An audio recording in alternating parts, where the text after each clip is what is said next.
कहानियां तो सब सुनाते हैं, मगर कुछ कहानियां ऐसी होती हैं जो सिर्फ सुनी नहीं जाती, महसूस की जाती हैं। जहां हर परछाई के पीछे कोई राज होता है और हर आवाज के पीछे छुपा होता है मौत का साया।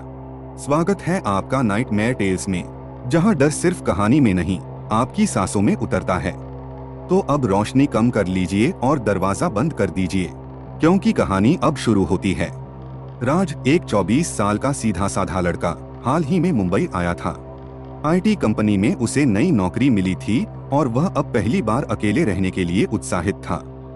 कुछ ही दिनों की खोज के बाद उसे एक 2 BH के फ्लैट मिला, अपार्टमेंट नंबर 403। फ्लैट अच्छा था, साफ सुथरा, हवादार और किराया भी उसकी जेब के मुताबिक।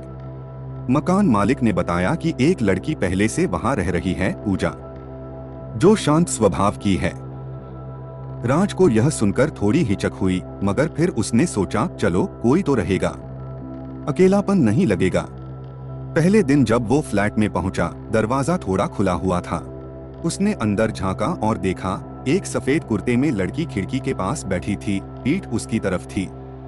हेलो, राज ने कहा। लड़की मुड़ी, लंबी जुल्फे, शांत चेहरा, हल्की सी मुस्कान। हाय, मैं पूजा हूँ। आप शायद राज? हाँ, अच्छा है कि यहाँ कोई है, वरना अकेले रहना थोड़ा अजीब लगता। पूजा मुस्कुराई और बस इतना ही बोली, यह घर बहुत शांत है और अजनबियों से जल्दी घुलता नहीं। राज ने हंसकर बात टाल दी। राज ने घर को सेट किया, ऑफिस ज्वाइन किया और कुछ ही दिनों में उसका रूटीन सेट हो गया। पूजा बहुत कम बोलती थी, दिन में ज्यादातर अपने कमरे में रहती, मगर रात को जब राज आता तो अक्सर खाना बना हुआ मिलता। अरे, आपने बना दिया, राज कहता। वो सिर्फ सर हिलाकर मुस्कुरा देती। एक रविवार को राज ने माँ को वीडियो कॉल किया। माँ उत्तराखंड में एक साधु बाबा के साथ धार्मिक यात्रा पर थीं। माँ, देखो मेरा नया घर। राज ने फोन कैमरा घुमाया, ये मेरा कमरा, ये हॉल और ये दीदी पूजा। कैमरे में पूजा सोफे पर बैठी दिख रही थी, मगर माँ का चेहरा अचानक सख्त हो गया। बेटा, वहाँ कौन? माँ की आवाज धीमी पड़ गई। वही दीदी। राज ने कैमरा फिर घुमाया, मगर इस बार पूजा वहां नहीं थी। माँ ने कुछ नहीं कहा, बात बदल दी और बोली, राज, रोज मुझसे बात करना, हर दिन हर पल की खबर देना, कुछ भी अजीब लगे तो बताना। राज को कुछ अजीब लगा, मगर माँ को कभी नहीं टाला। उस रात माँ ने बाबा को सारी बात बताई। बाबा ने आंखें बंद की और बस इतना कहा, वो कोई आम लड़की नहीं है, वो एक पिशाचिनी है। वह तब तक नहीं छोड़ती जब तक उसका शिकार मर न जाए। माँ घबरा गई, मगर बाबा ने कहा, उसे बिना बताए बहुत चालाकी से उस घर से निकालो, वरना बहुत देर हो जाएगी। इधर राज की जिंदगी फिर से सामान्य चल रही थी, जब तक एक सुबह वह उठा और अपने शरीर पर गहरे खरोंचों के निशान नहीं देखे। छाती, पीठ और बाजुओं पर जैसे किसी जानवर ने पंजे मारे हों। वो डर गया, फोन उठाया और माँ को सब बताया। माँ ने गहरी सांस ली और कहा, बेटा, शायद नजर लग गई है, मैं एक नजर उतारने का सामान भिजवाती हूँ, नींबू, राई, लाल मिर्च, काला धागा। तुम बस पूजा दीदी से कहना कि चिकन ले आए।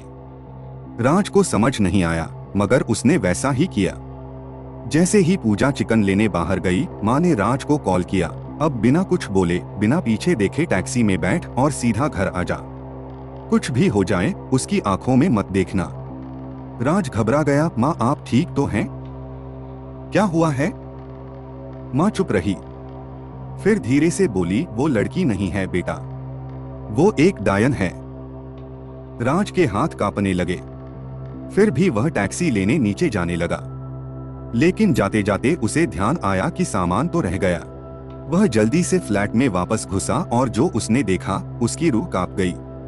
पूजा, जो हमेशा सफेद कपड़ों में शांत दिखती थी, अब आधी रात जैसी काली चोटी खुली थी, चेहरा काला, आंखें सुर्ख, और वो जमीन पर बैठी कच्चा चिकन चबा रही थी। खून से सना हुआ उसका मुंह राज की ओर उठा। राज का दिल धड़कना भूल गया। वह तेजी से पलटा और किसी तरह सीढ़ियां उतरकर टैक्सी में बैठ गया। घर पहुंचते ही माँ ने उसे अंदर खींच लिया और बाबा ने तुरंत हवन शुरू कराया। धूप, गंगाजल, मंत्रों की गूंज। और फिर बाबा बोले, मैंने उसे बाहर कर दिया है, लेकिन वो जाएगी नहीं। जब वो किसी को चुनती है तो मरते दम तक उसका पीछा करती है। राज अब घर पर सुरक्षित था, मगर कुछ टूट चुका था। कुछ महीने बीत गए।